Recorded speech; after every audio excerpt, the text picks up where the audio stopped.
Good morning and welcome to today's show. We are coming live from Owings Mills, and my guest this morning is Richard Godfrey, who has a CPA. I apologize for that. He has a practice in Rockville. Thank you, Rockville, Maryland. And today, this morning's presentation, we're going to talk about going from an employee to an entrepreneur.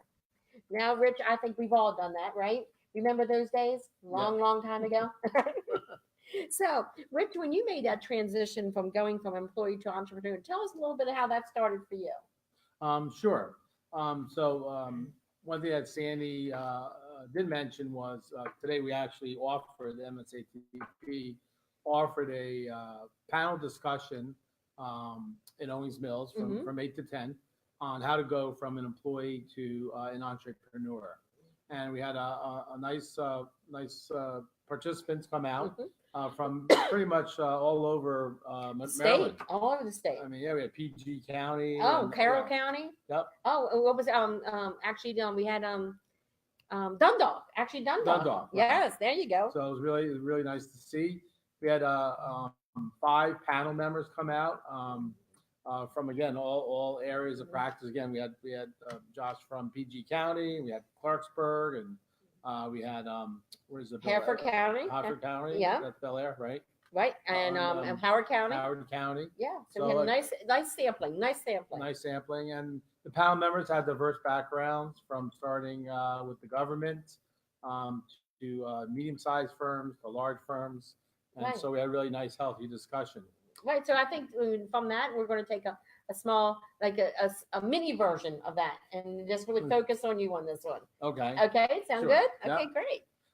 So the participants walked away with a manual that covered various topics, which included developing a business plan, risk management, getting started as a tax business owner, establishing your tax office operating systems, maybe buying a tax practice, market planning, pricing your services, mass media advertising, digital marketing, your website, social media marketing, neighborhood marketing, and client retention strategies. Mm-hmm. So to answer your question, Yeah, there we go. that was a long introduction. Yeah, that's okay.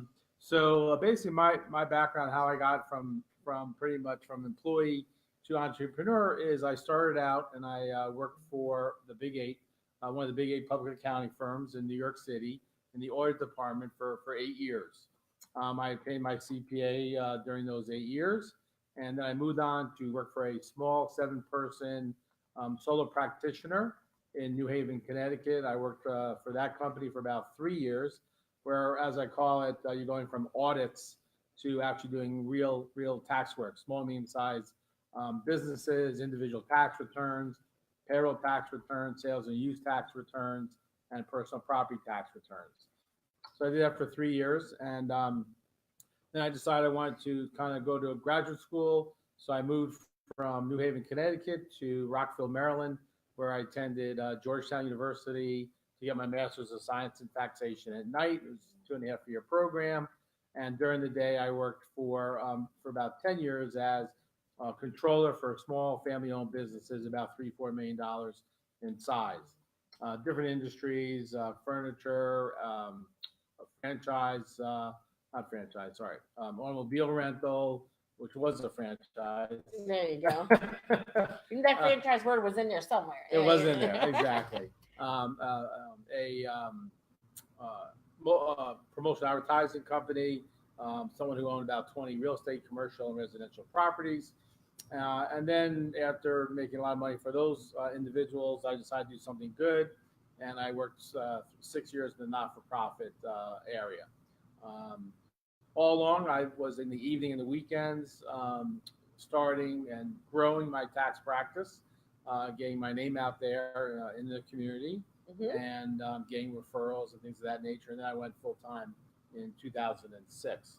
So in that whole process, you and if I was keeping track of the time period, you were looking at maybe 10 to maybe 15 years of getting all that experience under your belt before you take that initial step to becoming an entrepreneur. Would you say that was about the time period? Yes, I mean, Okay. I think one thing. My first job in the Big Eight, the HR that instilled in us was it didn't matter what you do. Every single job you learn something, then Yes, you use correct. that in your next job, no matter how small or minuscule you think the job is. You never know what's going to come back to help you in your next job. And so having audited large multinational corporations helped me with, what large corporations should look like from an organizational standpoint. And then working for small, medium-sized businesses showed me the nuts and bolts of small business owners, how to help them, how to be a business advisor. So when I opened up my practice, I could help them doing tax returns and tax planning and Mhm. things of that nature. So, and then as controller, you're doing the day-to-day accounting, so you Right. know how a set of books for about $3 or $4 million company works. So when you get, 100,000, a $500,000 business or a couple $1 million business, actually as a controller where the numbers should go and how they should look. So, Right. yes. Now, so you started. Now, I have to ask. I mean, you started in New England. You're originally from New York, as Right. we heard the word audit, which Right. popped out there. And so, why did you not, after you got all that education, go back to your roots, I should say, or why did you end up starting your tax business here in DC, Maryland, DC area? What made you make that decision? Oh, stay here. Because I was going to the night for 2.5 years, I was basically just testing the area. Kind of Okay. like, if I liked the area, I would stay here. If I liked it, I would Okay. stay. If I did, I'd go back to New York or Connecticut. This is going to be a tape, but based on my brother, who's a lawyer down here, went to GW Law School. This is where he found his wife. He said, "Listen, Rich, there's a 6-to-1 ratio of women to men." How am I gonna say that? So I was single at the time. He said it's a good place, so you should stay here. I love I the did true meet my wife. honesty. Thank you, Rich, for that Exactly, honesty. yes. Little TMI, but a true honesty. I love it. Okay, so you established your tax office, Yeah. and so what did that entail? You got your equipment. You got to make that determination of the software. So how did you decide all these things? That's a great question. So the first step is kind of determine your software. So again, I started about 1990, just after the 1986 Act, and which was a new act that had the passive income. That's when I losses, started too. yeah, I love it. all There those you rules and go. stuff like that. And There's good old days, limitations. right? Exactly. And so the one thing I was looking for in the software was, did the software have all the forms that were necessary? So not all softwares had all the forms yet in the software. So when you introduce kind of a manual form into a program that has the limitations on them, it's not going to include the manual form entered into a computer program. So you may not get the limitation you're looking for. So that would Gotcha. cause an error and then a problem for your Oh client. yeah. So the first thing was looking for to make sure that the software I picked had all the forms, number one. And number two, because I was starting out, I didn't start out with getting the unlimited number of returns. I was looking for something that I could do paper Oh, returns. so you were doing an a la carte thing, so Right, I that was you could doing- pay as you go. Gotcha. Exactly, pay as you go until I hit Mhm. what I call the break even. Sure. And then once I hit the break even, then I can do unlimited returns. So I was looking for that, and that's how I ended up finding the software. As far as the equipment, I mean, I had to rely on IT consultants to determine really from the software that I was going to buy and the specs, the computer Mhm. specs of the equipment. In tax software, it does a calculation, and so if you want the software to do a faster calculation, Right. you need You the got to make it a lot of quicker processing. quicker processing. Yes, so correct. so you just couldn't buy some simple, whatever, a couple $100 Right. computer. You had to buy one that had, the memory and the speed and the RAM and all that good stuff. And so basically my IT person, picked out the computer I should have that would maximize not only the software, but also QuickBooks, which took a lot of memory and space. Sure. To utilize the QuickBooks software. Right, because it's storing a lot of data. It's doing a lot of calculations, and then that's what you need. Right. Now, I have to ask you, the software that you originally started with, Yes. with the changing everything with technology, is it still around, and are you still using it? Great question. No, it's not still around. It was called Best. It's called Best. It's out of Virginia, and on whatever, they got bought out by Intuit. Ah, So it's a kind of a yes/no question. No, I'm not still with Best, but Best was bought out by Intuit, and so I use Intuit Pro Series, and so I'm still using Intuit Pro Series today. So that's kind of a yes part of the question. great. So with all that, and so now currently your office, do you have a standalone office? Are you in your home? Are you using virtual? Where are you actually doing all your business at? Sure. So I first started out in a home office. I actually wasn't a home; it was actually an apartment, Okay. and which is a one bedroom apartment. And when you walked in, you just basically had the one big kind of like living room where you had a kitchen, and you had the long living room, and then I divided the living room into two pieces, separated by my sofa. So I had the sofa, kind of like the living room with the TV, and there's my stereo. So you were an And interior decorator working at exactly. this. You were just doing it all. And then the office was basically my one desk. And I had a small desk where I put my uh, Canon 6RE, if any of you are as old as I am out there, on the table, and it was a very simple copy machine, and then my printer, and then one file cabinet, and I partitionated the living room into the office, and that's where I started. Wow. People had to buzz in to go up to the second Oh, floor. that's good. And then I bought a house, and when I bought a house, the house I bought was very nice. It was officially the dining room that I converted to the office, and Oh. it was really nice. It wasn't in the house because it was attached, so it had a separate front door and had a separate back door where people could walk around in front of the house to the office, or Oh. walk right from the street. So it was actually it was nice, and Mhm. it fit the needs. It was a lot bigger room. Right. And it was very private Hmm. and confidential from the rest of the house. Gotcha. So I have a home office. To answer that question. Wonderful. Now, I mean, you as working in from the home Mhm. and being a sole proprietor or LLC or LLC. LLC, Yeah. what kind of insurances should a person who's starting a business have, and what do you or should they have, and what do you have? I mean, I definitely recommend should have Arizona missions. Mhm. No matter how many times you check the numbers. Remember, during the heat of battle, Yep. in April, late March, everyone makes mistakes. You're human. You could put a wrong number in. You can miss something. So you definitely want to have Arizona missions, and you can get probably as little as $100,000, something like that. Pretty cheap. I think I can't remember what mine is. Mine may be even $1 million. I think about $450 a year. Oh, So it's pretty inexpensive for if you have employees, you definitely want to have general liability. right. Maybe an umbrella. You probably want to have, again, depends on your employees. Maybe a forgery or a theft policy. Now, do you have a rider on your homeowners because of that office in the home? I would definitely recommend that. Yeah, I would think just so on the too. office, I'd recommend a rider, separate thing, Sure. for the home office, just in case someone slips and falls, on the ice, or they missed a step, Mhm. coming in, definitely. Right. Now, what about security? I mean, you're working in an office in the home. You have all this tax information that you're gathering.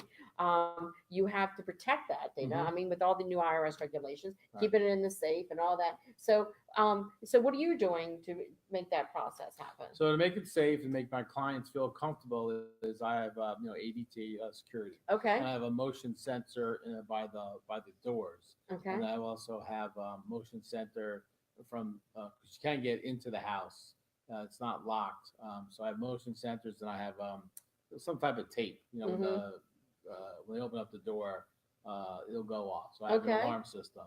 So it's very secure. Some of the panel members discussed they had I think it's called Ring or something. Right. So it has a camera. So if someone rings to come into the office, especially some of the female Right. panel We have it at members. our office.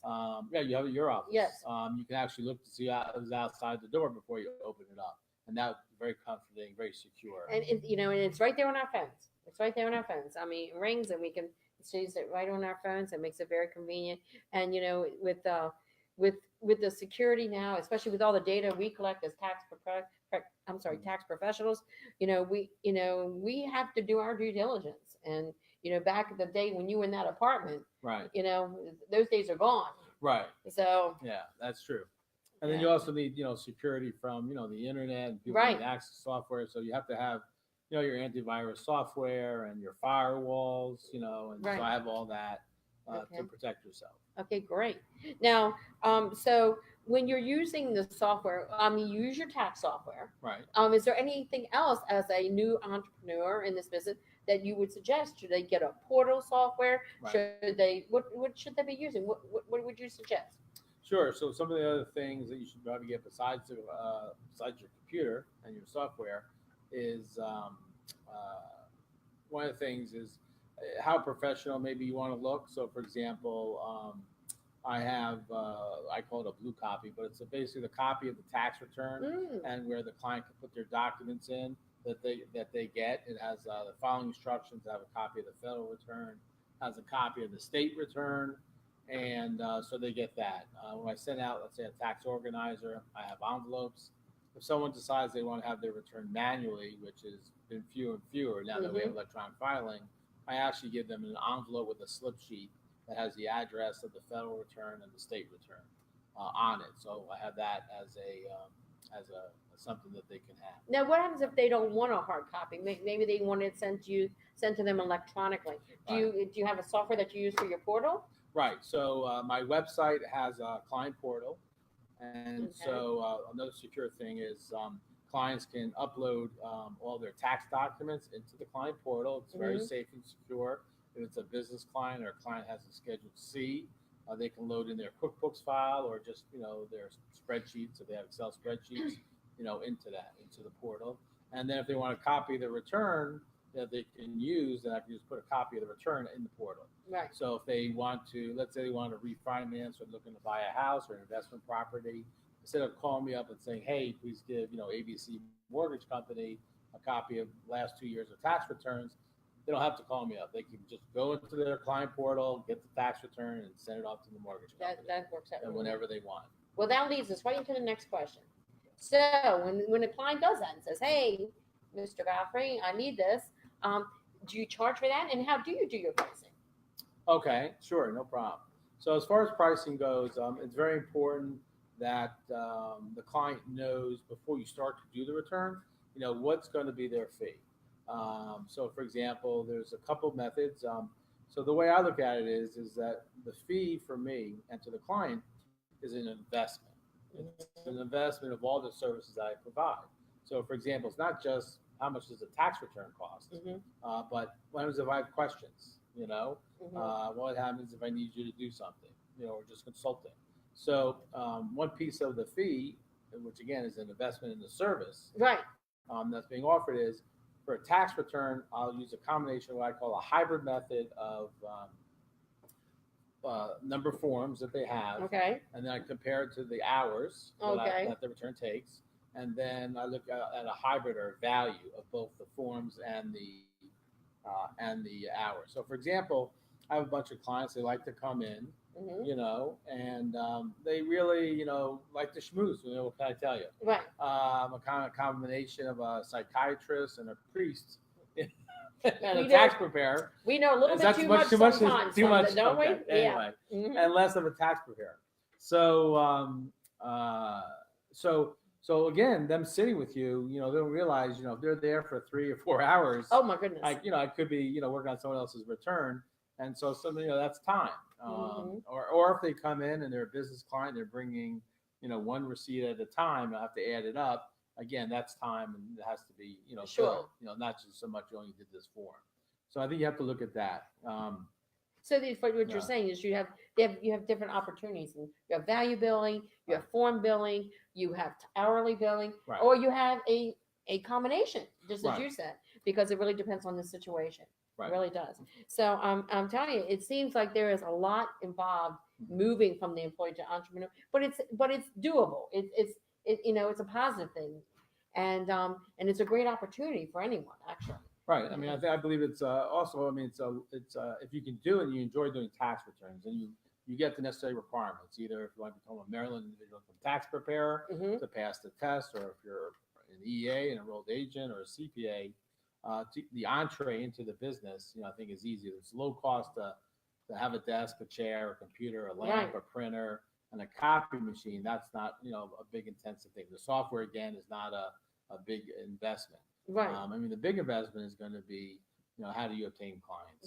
That's right. The marketing piece, And how to and a lot of from the presentation this morning, it is a lot of word to mouth, Right. and giving that great service, you can't have a better marketing than that.